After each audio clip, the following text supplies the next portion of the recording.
par la bonne gouvernance, parce que c'est un concept qui est en vogue. Et que faire?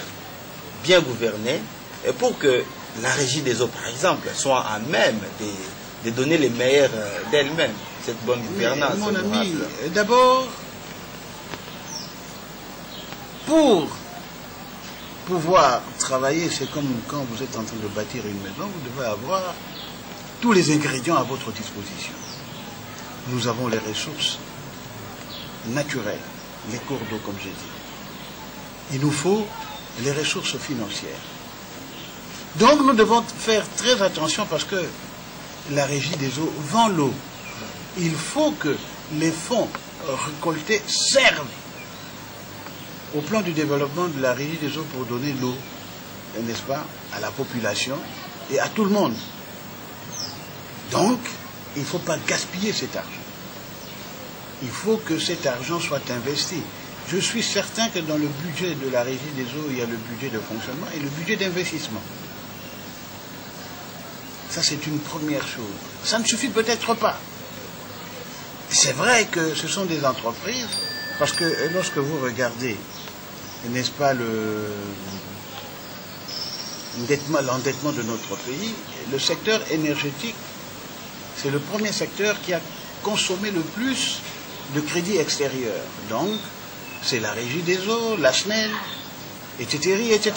Et comparativement les dividendes tirés de alors, cet endettement. Comparativement à tout le résultat dans ce secteur, il y a un problème. Il faut qu'on nous dise exactement. C'est vrai que à partir des années 90, il y a eu la suspension de la coopération financière internationale avec les bailleurs de fonds. Et c'est là où vous constatez justement qu'il faut soigner ce secteur parce que ce sont les entreprises comme la Régie des eaux et la SNEL qui ont souffert de cette suspension de la coopération. Donc les crédits ne venaient pas.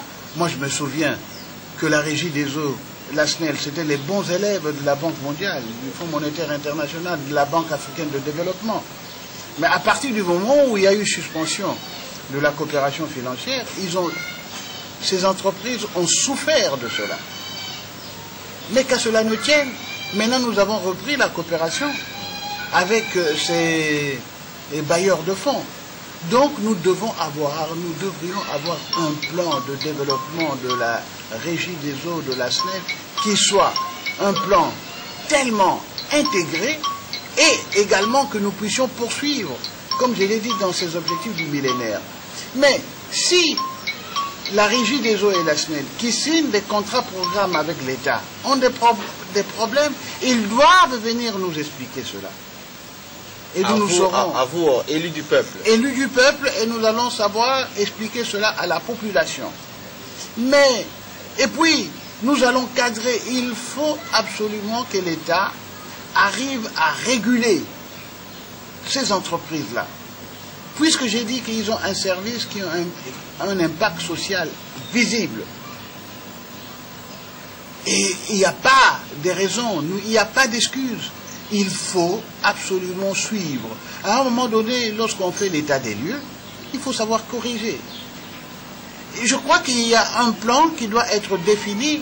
Moi, j'ai discuté plusieurs fois avec mon aîné, qui est aussi honorable comme moi au Parlement, Tchongo Tibinkumbula Watumba, et n'est-ce pas, il s'est battu, il se battait dans le cadre des crédits extérieurs pour pouvoir asseoir justement cette politique d'accès, de faire accéder nos populations à l'eau potable. On ne peut pas se